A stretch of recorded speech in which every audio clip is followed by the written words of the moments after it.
Domingo, eu tô trabalhando no Encrenca aos domingos, e é um horário da televisão, que é o filé mignon da televisão, mas é uma guerra de leões, né? De gigantes. Então, assim, a busca pela audiência, ela é uma coisa maluca, assim. Te dá taquicardia, sabe? Aquela ansiedade de resolver as coisas. Então, eu acabei de sair de uma reunião agora. E aí, o meu modo de aliviar as coisas, as tensões, é realmente bebendo, comendo. Então, eu tô me jogando aí nesse final de ano. Me dei esse final de ano, não tô malhando. E aí, eu vou voltar dia 1º.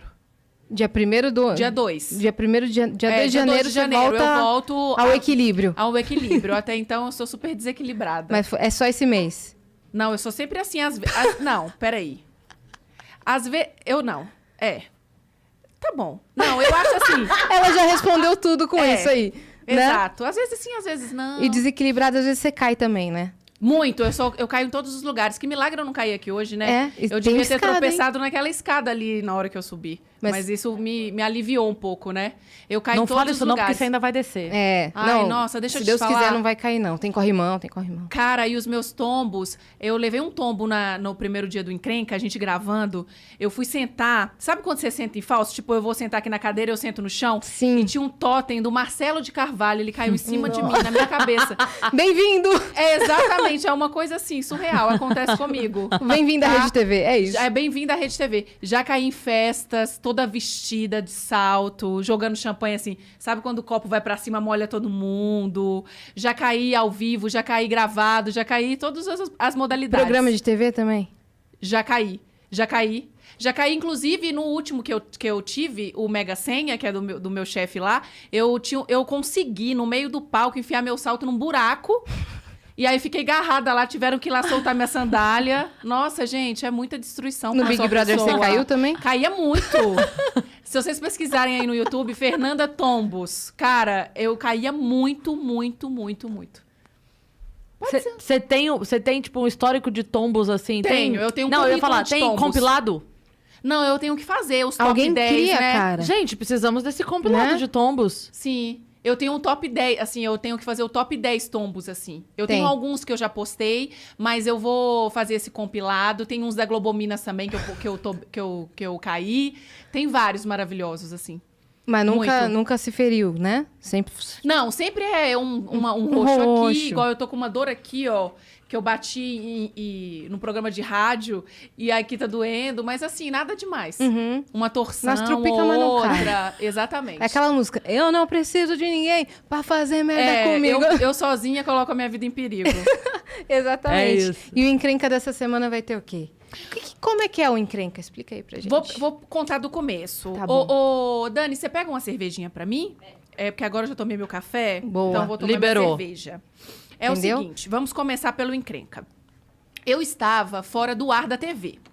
Aí o Marcelo de Carvalho, ele sempre, todas as vezes que eu ia lá fazer participação, participar de alguma coisa na Rede TV, ele sempre falava assim, um dia eu vou te contratar, mas esse um dia nunca chegava. Até que a galera do programa... Acho que ela vai pegar um copinho pra Obrigada.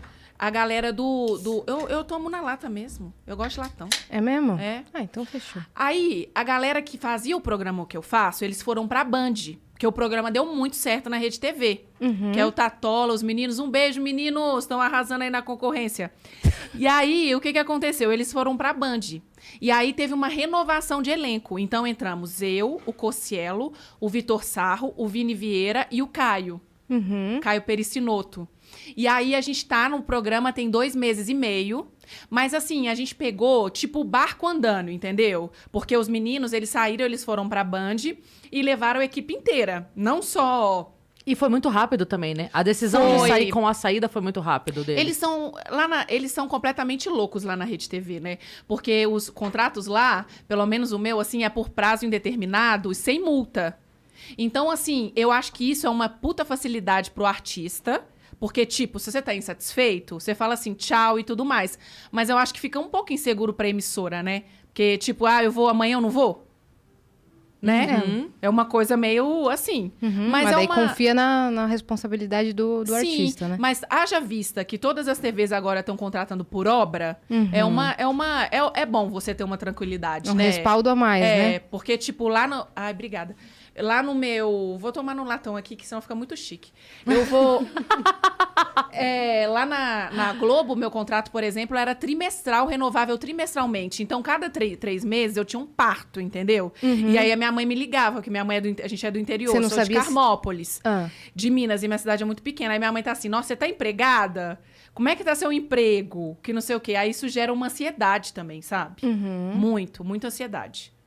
E você falou que você cresceu em Carmópolis, é isso? Sim. Você cresceu lá, nasceu e cresceu Minha lá. cidade, ela fica a 120 quilômetros de BH. Ela tem 17 mil habitantes. É uma cidade muito pequena. E 60%, 70% é rural. Então, tem a pracinha, uma rua. E tudo em volta são os povoados. Então, meu pai nasceu num povoado. Minha mãe nasceu em outro. Eles se casaram. E aí, quando meu pai foi procurar emprego, ele foi ser office boy em Belo Horizonte. Ele, na verdade, ele conseguiu um emprego na região metropolitana de BH, Contagem. Aí, depois de uns anos, a gente começou a morar em Contagem. Hoje ele é contador, ele tem um escritório de contabilidade e minha mãe é professora do estado aposentada. Na verdade, meu pai, assim, ele primeiro fez história, depois ele fez direito e contábeis. E hoje ele trabalha nessa área tributária. E minha mãe fez ciências biológicas e era concursada do estado, dava aula do 6º ao 9º ano. E ela se aposentou. E meu pai, assim, como é o primeiro curso que eles faziam na minha cidade era tudo professor. Então, meu pai é professor de história, tenho 3 tias de matemática, tenho um tio de física, uma de português, e todo mundo é professor, entendeu? Na minha família. Uma família inteira de professores. Aí você falou, não quero ir pra esse lado. Não, na verdade, eu sempre quis ser muito artista, assim, sabe? Sem ter noção do que era o mundo artístico e do que é arte, né? Mas aí, como a educação lá em casa era muito rígida, o meu pai, tanto que eu sou advogada e minha irmã é médica. Só tinha essas duas opções. Tenho uma irmã só. Eu perdi 2, mas somos só nós duas. E aí, a minha irmã e eu, a gente nunca se atreveu a seguir outra profissão. Tipo, se eu falasse com meu pai assim, pai, eu vou fazer ciências políticas. Eu vou fazer marketing. Ele fala, você tá louca, isso não é curso, isso você vai ficar desempregada, e que não sei o quê e tudo mais. Então, eu fui para esse caminho do direito, e a minha irmã da medicina. E tá tentando fazer residência de psiquiatria agora. Mas a minha irmã é bem vocacionada na área dela, assim. Eu amo direito. Sou super realizada com direito. Era o que você fazia antes eu gostava, de ir pro reality, né? Mas, assim, era uma realização diferente da que eu tenho hoje. Eu não era tão prazeroso, sabe? Hoje eu tenho mais prazer nas minhas coisas, assim. Não era que você estava insatisfeita, você estava satisfeita. Estava satisfeita. Mas hoje você é muito mais feliz na profissão que você tá. Apesar de ser muito mais difícil, né? E aí você se formou em Belo Horizonte? Eu me formei na Milton Campos, Faculdade de Direito Milton Campos, que é uma faculdade famosa, muito né? difícil, cara. Tanto que eu passei na prova da ordem e fiquei presa na faculdade. Eu ficava com medo de não formar. De tão difícil que era. E aí, eu formei nessa faculdade lá, que fica em Nova Lima também, região metropolitana de BH. E eu trabalhava na área tributária desde o 2º período de faculdade. Então, eu trabalhei no Azevedo 7 Advogados. Depois, eu fui para a Deloitte, que é uma das 4 maiores empresas de auditoria do mundo. E aí, quando eu fui para o Big Brother, eu me inscrevi, eu era... eu já ia me tornar assistente 3. Lá tem um plano de carreira, eu entrei como assistente 1, assistente 2, eu ia me tornar assistente 3. Mas aí, como a gente viajava muito, eu tinha tirado licença não remunerada do trabalho para passar na prova da ordem, para estudar para a prova da ordem, que eu passei na primeira etapa. Aí eu avisei lá no escritório, falei, gente, eu tenho que garantir, vou estudar para a segunda etapa. Aí eu tava de licença não remunerada. Aí depois que eu ganhei o Big Brother, eles me ligaram para eu voltar. Caramba! Mas aí eu não voltei mais. Você fez na segunda etapa tributário? Não, eu fiz trabalho. Porque eu não ia seguir trabalho, mas eu tava presa na faculdade numa matéria de trabalho, que é prática 3. Aí eu falei, eu não vou ficar estudando uma coisa pra faculdade e uma coisa pra prova. Vou estudar uma coisa só. Aí fiz trabalho, mas na segunda etapa eu tirei quase total, assim. Na primeira etapa eu fui super mal. Tirei a pinta, assim, pra passar, que é fechada, né? Mas tá ótimo. Mas tá ótimo. E a segunda eu tirei quase total na prova. Foi muito bem. Muito bem, graças Muito a legal. Deus. E você se inscreveu pro Big Brother numa vontade de, sei lá, exercer uma profissão... de estar na TV, que era uma vontade que você tinha quando era criança e não pôde fazer? Sim. Tanto que a minha mãe se culpa muito, sabe? Ela tem aquela culpa de mãe, assim... Ai, se eu tivesse te colocado numa escola de teatro, se eu tivesse não sei o quê, mas a gente Era uma não vontade tinha... incubada de ser artista, era isso? E a gente não tinha condição, sabe? Financeira, na época. A minha mãe, ela tinha muitas dificuldades, assim, na cidade grande, porque ela não dirigia, era aquela... E eu tive 2 irmãos, eu perdi 2 irmãos. Eu sou a mais velha. E os meus irmãos, eles tinham uma espécie de leucemia. E aí, quando os meus irmãos nasceram, minha mãe ficava muito por conta deles. Gêmeos? Não, eu perdi um. Eu sou a primeira filha. Aí nasceu um que é o Carlos Henrique, que era meu melhor amigo. Ele faleceu, eu tinha 6, ele tinha 4. E depois a Natália nasceu, que é a minha irmã, hoje. E depois a minha mãe teve o 4º filho, que é o Paulo Vitor, que faleceu com 3 anos. É algo ligado ao sexo masculino, assim. A gente não tem explicação da ciência. Minha mãe fez todos os exames, até porque depois que o meu primeiro irmão morreu, ela ficou insegura de ter mais filhos. Claro. Né?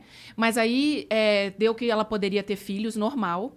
E aí ela teve, tanto que ela teve, veio a Natália. Uhum. E ela tentou um homem ainda, que meu pai queria um filho. E aí veio o Paulo Vitor, e o Paulo Vitor nasceu com o mesmo problema do Carlos Henrique. Nossa. Então, a minha mãe, ela não tinha muito tempo pra gente, assim. Ela ficava mais por conta dos meus irmãos, principalmente porque o Paulo Vitor, ele nasceu mais debilitado. Então, ele fazia fisioterapia, ele fazia fono, essas coisas, entendeu? E aí, quando eu resolvi me inscrever no Big Brother, eu pensei assim, gente, eu já passei tanta coisa na minha vida, minha família, eu vou tentar fazer alguma coisa diferente para sair do comodismo, não do comodismo, assim, de não trabalhar, que eu sempre trabalhei muito, mas do comodismo psíquico mesmo, assim, de criar outras coisas para o meu universo e também tentar alguma coisa, algum dinheiro, né? Não sou boba, eu me inscrevi por causa do prêmio, entendeu? Sim. E aí eu me inscrevi e o processo seletivo correu e as pessoas perguntam muito, né? Ah, o processo é correto? Você conhecia alguém na Globo? Eu não conheci absolutamente ninguém. Então, assim, é muito correto. Óbvio que tem sempre, né, gente? Eu não posso dizer pra todo mundo, mas no meu caso foi corretíssimo. E eles fazem as etapas, tudo certinho, perfeito. E aí eu passei por todas as etapas até entrar. E ganhei. Não, mas calma aí, você pulou muita história daí. Da parte que você entrou até a parte que você ganhou. Aí você tava dentro, mas como sua família reagiu? Seus pais aceitaram numa boa? Eu escondi de todo mundo. Eita. Até o dia que foi, porque assim, a primeira etapa foi em Belo Horizonte, num hotel lá. Aí fiz a primeira etapa. Você foi o primeiro caso de filha que foi comprar o cigarro e não voltou. É isso? Exatamente. e não voltei até hoje.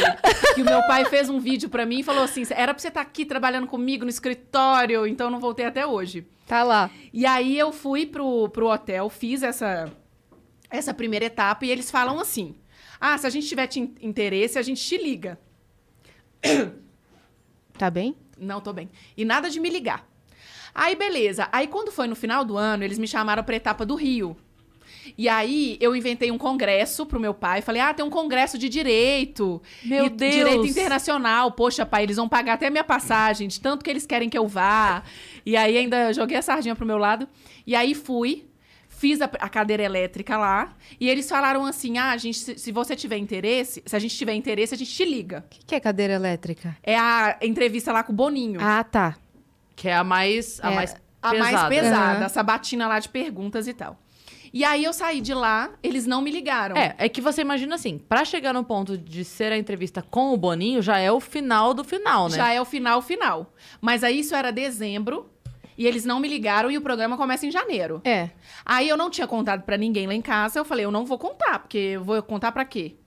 Aí beleza, aí quando foi próximo do Natal, eles me ligaram perguntando se eu ia viajar no Natal ou no Réveillon, porque eles queriam fazer a última etapa do processo na minha casa, dia 2 de janeiro. Aí eu falei assim, pronto, eu tenho que contar pros meus pais, primeira coisa, e eu tenho que ficar já... Aí me acendeu a lanterna. Poxa, dia 2 de janeiro já é janeiro e tudo mais e tal. Aí eu contei pro meu pai ficou super chateado. Pai, pessoal do direito internacional, vocês acreditam? Nossa! Eles vão vir aqui em casa. Exatamente. Vai ter um congresso de 3 meses agora. De 3 meses. E aí você vai, inclusive, poder vai me assistir todos os dias no congresso. Mas aí, os meus pais, eles não assistiam Big Brother. Sério? Eles achavam a maior loucura do mundo. Eles não E apoiaram. o meu pai, ele fez uma coisa que me doeu muito.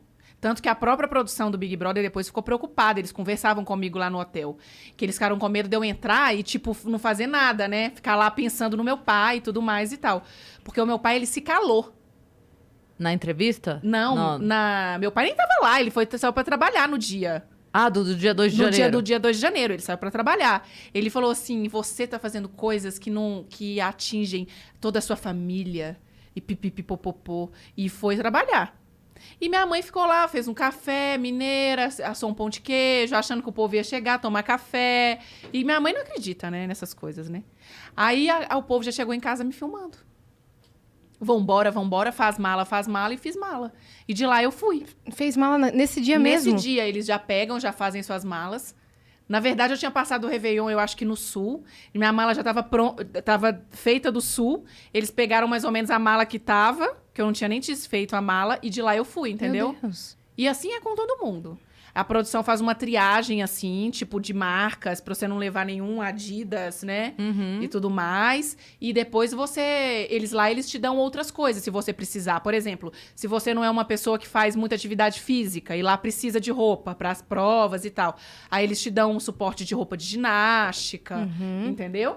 E aí, o cosmético, por exemplo, é aquele negócio que eles dão... Eles repõem um produto igual à sua marca, ou não? Não, eles colocam etiqueta em muita coisa sua. Ah. Eles selecionam o que pode entrar, o que não pode entrar. Tem muitas coisas dos patrocinadores. Ah, tá. Então, assim, você tem um suporte maravilhoso pra você ficar lá, entendeu? Porque eu ouvi falar que, assim, eu uso o hidratante X. Lá dentro, eles vão pegar, se acabar seu hidratante, eles vão repor com um igual. Ai, deve ser. Mas eu não lembro, eu não tinha muito essas coisas, assim.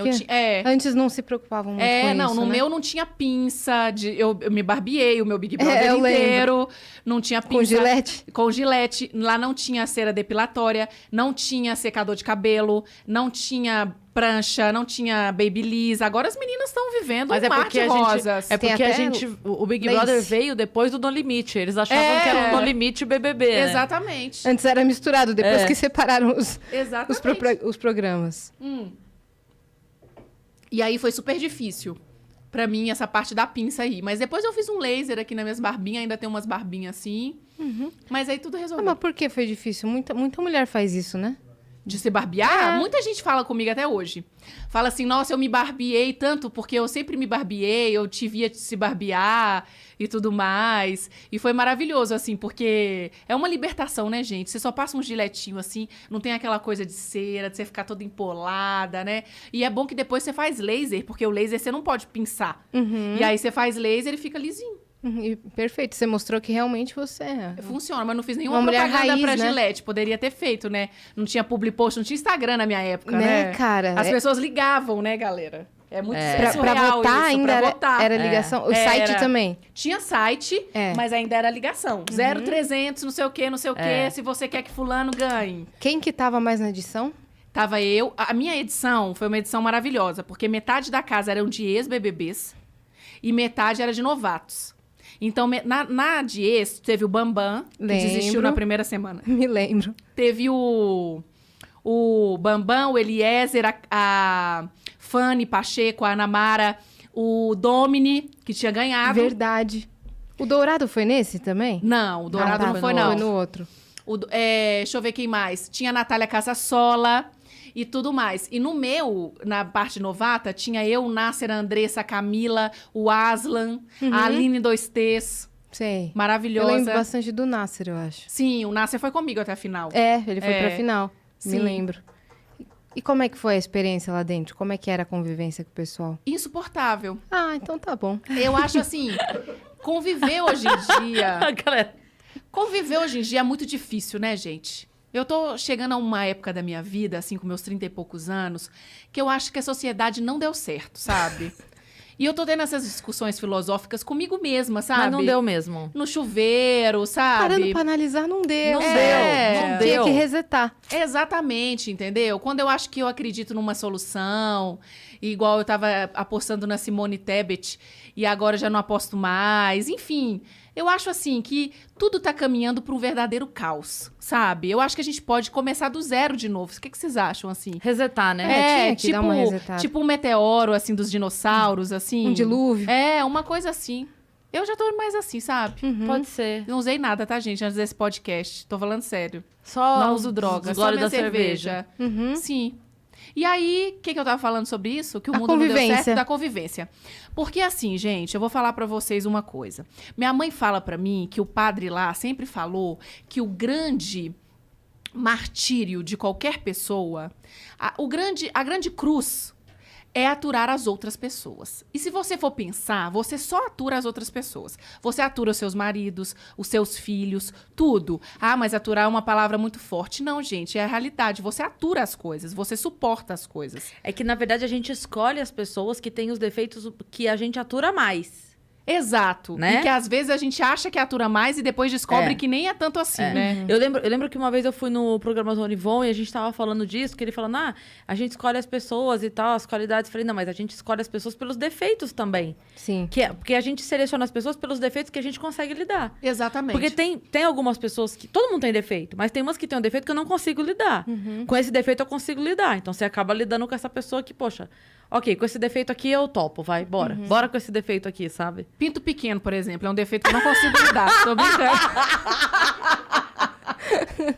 Mas hoje em dia já tem mecanismos pra ajudar as pessoas.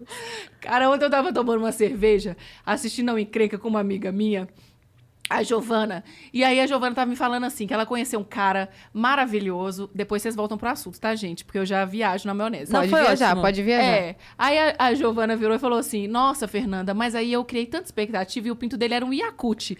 E aí eu fiquei pensando num pinto e no Yakult, né? Eu fiquei pensando assim, gente, deixa eu te falar, que desilusão, é muito triste isso. Mas tem pior. Tem pior? Ou... Ai, gente, eu acho que deve ser muito difícil ser homem nessa parte. Porque como é que você faz se você tem um pinto do tamanho de um Yakult? Tem pior, deixa eu te falar. Depois, na hora que a gente sair do ar, que eu te conto o negócio. Amiga, é muito triste isso. É desesperador. É desesperador e a gente fica constrangida junto. Cara, eu não sei mais lidar com essas coisas É. de pinto pequeno. Gente, não sei. São coisas que você não tá tolerando. Não sei lidar. Eu fico com vergonha pra pessoa. É o que você falou. A Eu gente fico fica constrangida encabulada. junto. Mas também um pinto muito grande, né? Também não dá. Te dá infecção urinária, né? É horrível. E você não aproveita tanto assim também. Ai, gente, então eu não sei o que a gente precisa, não. Vocês têm namorado? Vocês são casadas? Vocês falam do pinto dos maridos de vocês aqui? A gente não costuma falar, não. Não é um assunto que tenha Não. aparecido nessa mesa antes. Mas se não tem você problema. trouxe, Ah, não, mas era Tá só tudo bem. esse apenso. só esse Mas, ó, a sua amiga adendo. tá olhando esse negocinho aí, tá lembrando do... Ela tá olhando isso aqui, ó. É. Veio E representar. aí a gente ficou rindo assim ontem, né? E eu fiquei rindo dela. Falei assim, Giovana, realmente Yakult é uma comparação muito legal, né? Porque assim, pensa, um Yakult assim. Gente, é de chorar, não é? É. Mas Mas eu gostei da comparação dela, porque você imagina que pequeno necessariamente é fino, tipo isso. E o Yakult é uma boa comparação, porque é O larguinho.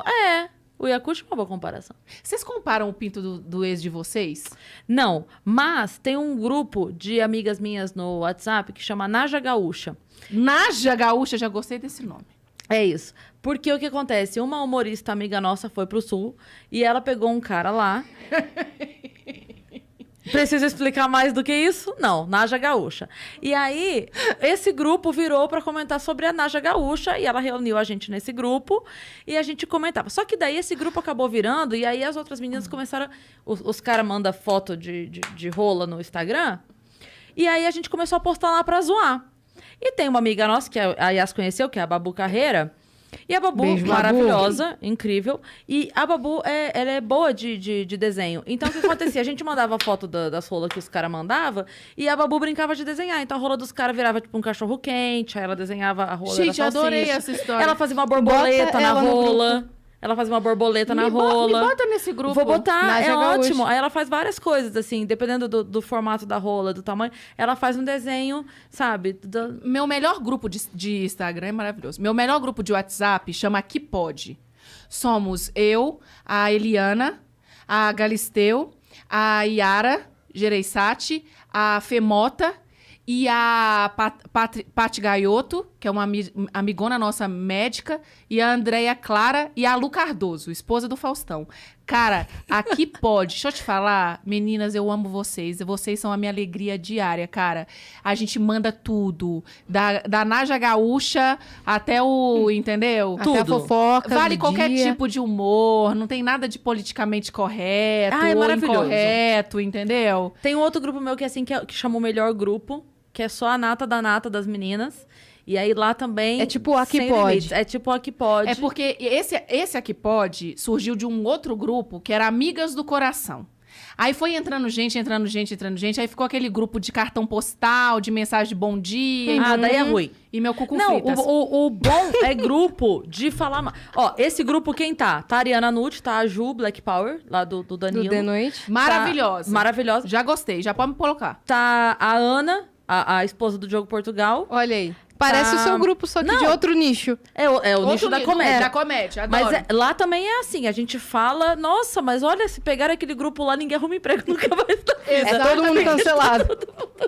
Exatamente, eu adoro. E a gente manda esse filme pornô. A gente fez Adoro. A gente fez um trato uma vez, do Naja Gaúcha, que a gente falava assim, olha, a gente ia nesses webbullying do Meirelles Adoro. e tal. O Meirelles já acabou com a minha vida, né? Não, incrível, mas a gente falava assim, olha, a gente tem um trato. Se alguma de nós estiver numa plateia e o Meirelles pegar o celular, na hora, joga no chão e pisa. Depois a gente faz uma vaquinha e compra outro. Eu também Não acho. deixa ele abrir o seu celular. Taca o celular na parede. Joga no chão e pisa. Ai, ó, quebrei minha tela, não vai dar pra usar. Exatamente. Porque não E dá, depois a aquele gente lá faz não uma dá. vaquinha e compra outro e segue a vida. Mas não deixa ele abrir, não, porque senão... O que ele fez quando você foi lá? Amiga, ele falou que eu ia apresentar um programa que está na MTV chamado Casa dos Cornos. E postou esse negócio no meu Instagram. E o povo começou a Acreditar. acompanha em Casa dos Cornos, já indique o seu amigo corno. Aí o pessoal começou a me bombardear de mensagem, entendeu? Indique seu amigo corno e que não sei o quê, que não sei o quê. Eu amo o Maurício, Mas você entendeu? não apresentaria? Eu super apresentaria, Eu sei. porque eu sou... É minha cara. E é tão E eu me maravilhoso. inscreveria. Deixa eu te falar, eu acho que... Cara, eu tenho um programa, eu vou te falar, eu fiz um programa no Instagram esse ano que mudou minha vida. Que se chama Perrengue Love. Eu fiz esse programa... De relacionamento. De relacionamento. E aí, cara, deixa eu te falar... O Instagram, ele é bem soft, assim, nos termos e condições. Então, não dá pra gente pôr no ar tudo que rola. Mas eu tive convidados maravilhosos. Pequena Lô, Léo Picon... Léo Picon mais ou menos, né? Tô brincando. E aí, vários convidados e tal. O Padre Patrick. O padre? O padre foi no meu negócio, menina. Perrengue Love? Perrengue Love. Depois, olha lá no meu IGTV, gente. Vocês vão amar. Essa frase ficou ótima. O padre foi no meu negócio. Foi no meu negócio. Cortes do Vênus. Ele é maravilhoso. Ele falou assim que, pelo amor de Deus, em homem crossfiteiro. E eu concordo plenamente, né? Homem crossfiteiro, misericórdia. Aquela meiona, já não consigo. Ó, 3 tipos de cara que não combina comigo. Crossfiteiro, Faria Limer. Ai, o Limers. sapatênis, cara. Faria Limers. Não sei nem falar inglês o suficiente pra falar isso. Né, que esse termo nem existe, a gente criou. Deixa eu te dizer, péssimo, do happy hour, do budget, do meu cu fritas. E o heterotop, né? O heterotop todos eles são. Mas assim, o crossfiteiro e o Faria Limer é difícil. É. E o Vitor Sarra, assim, estilo do Vitor Sarra também é insuportável. Também não cola contigo. Tadinho. Vitor, nós te amamos. Ele tava falando mal Vitor, de você lindo. aqui. É verdade. O Vitor é um cara chato no WhatsApp, por exemplo. Ele no é? grupo, cara. Ele manda textão. Ontem, meia-noite, ele mandando textão. Ai, Vitor, deixa Textão eu te falar. do quê? Ai, o Vitor é boca Contando de as sacola. coisas da vida dele? Não, ele é boca de sacola, ele manda, tudo ele quer, uma odisseia terrestre, sabe? A pequena Eva. E aí eu fico um pouco de preguiça. Você nem lê. Não. Às vezes eu leio, às vezes não leio. Eu sou ruim de grupo, eu só gosto de grupos sexuais. Só coisas que só falam no de sexo. Aqui Pode. Só no Aqui Pode. Eu amo. É que o perrengue Adoro. love mudou sua vida por quê? Mudou minha vida, sabe por quê? Porque eu descobri que todo mundo é corno, todo mundo é fudido no amor. Todo mundo passa dificuldade. Esse negócio de casamento de margarina não existe, é uma grande besteira. É uma grande besteira. Entendeu? E a vida amorosa é uma falácia. Então, assim, eu descobri que eu não sou tão ruim assim, porque o Maurício Meirelles falou no programa dele, inclusive, Maurício, eu vou guardar isso pra minha vida. Ele falou assim, Fernanda, você é bonita, você é uma mulher inteligente, isso no programa dele, foi ao ar, tá? Você tem 30 e poucos anos, você não arrumou ninguém. Você tem noção que você pode ser insuportável? E aí eu falei assim, pois é, eu fiquei reflexiva sobre isso, sabe? Tipo assim, realmente, às vezes o problema é todo comigo, né? É o problema comigo, que eu não arranjo ninguém. Ele te mandou pra terapia. Aí eu fiquei pensando sobre isso. Aí eu fui e eu tava no começo do perrengue love. Aí eu falei assim, você quer saber? Eu vou escutar a história de todo mundo que for lá. E tudo mais. E aí, meu amor, a hora da verdade. O meu cenário é um chroma key numa piscina de bolinhas. De plástico, né? E aí, quando você entra naquela piscina, não sei o que tem naquela piscina. É mais do que uma cerveja, uma cachaça. As pessoas soltam. Soltam. A Pequena Lobo me contou. Olha o que a Pequena Lobo me contou. Que o cara que ela tava ficando teve uma crise de pânico na balada com ela. E vai ela sair pra balada no carrinho dela, aquela confusão. Na motinha. Nossa, pra eu poder andaria na socorrer motinha. o homem. Olha pra você ver. Eu queria ir na garupa da Pequena Lu. O que você faz com o cara na balada, você beijando aquela coisa boa, o cara tem uma crise de pânico, começa a suar, aquela coisa horrorosa. Ai, gente, deixa eu te dizer. Mas pode acontecer, coitado. Eu entendo a parte dele, né, gente? Mas eu também tenho preguiça desse trem de muito psiquiatria. Minha irmã quer ser psiquiatra. O mundo é muito difícil. Essas doenças mentais são muito sérias, entendeu? E eu também não sei lidar com isso. Você prefere se distanciar do que ficar convivendo? Não por uma questão de não respeitar, mas porque, assim, tipo, se eu for me envolver, vai me doer muito, então eu prefiro ficar longe. Não, sabe o que eu acho, Cris? Agora, falando sério a respeito das doenças mentais, assim. Eu admiro muito a minha irmã, que quer fazer psiquiatria, porque, assim, se você me perguntar qual que é o maior medo da minha vida, isso é assunto sério, viu, gente? Não tô brincando. Eu vou te falar, é ficar doida. Sabe por quê? Ninguém tem paciência com gente doida. Se eu chego em qualquer rede social, se eu falo qualquer coisa e falo que eu estou com câncer, as pessoas se compadecem, as pessoas fazem campanha, força não sei o quê, as pessoas não sei o quê. Quando você fala que você tá doida, que você tá com algum problema, que você tá com crise de pânico, que você tá com toque, que você tá com altos problemas, ninguém tem paciência. E isso é muito de uma doutrina, não é doutrina, né? Isso é muito de uma consciência que a gente tem, que doença mental é um subterfúgio, é uma frescura, as pessoas não se tratam, né? A frase mais inteligente que eu já vi na internet nos últimos tempos é o seguinte: se todo mundo fosse ao psiquiatra ou à terapia e postasse tá pago, igual fazem na academia, o mundo seria diferente. Então as pessoas, elas investem cada vez menos em autoconhecimento. As pessoas não investem em conhecimento nenhum. Tudo hoje em dia é super superficial, né? Mas, assim, em autoconhecimento, muito menos. Sim.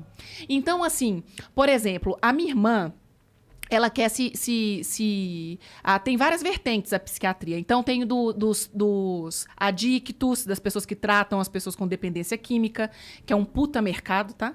Porque as pessoas vendem tudo para salvar alguém da família. Então, para psiquiatria, em termos financeiros, a minha irmã estava falando que é o melhor mercado. É você trabalhar com pessoas que têm relação de dependência química com as drogas, ou remédios, etc. e tudo mais. E tem a questão da psiquiatria infantil.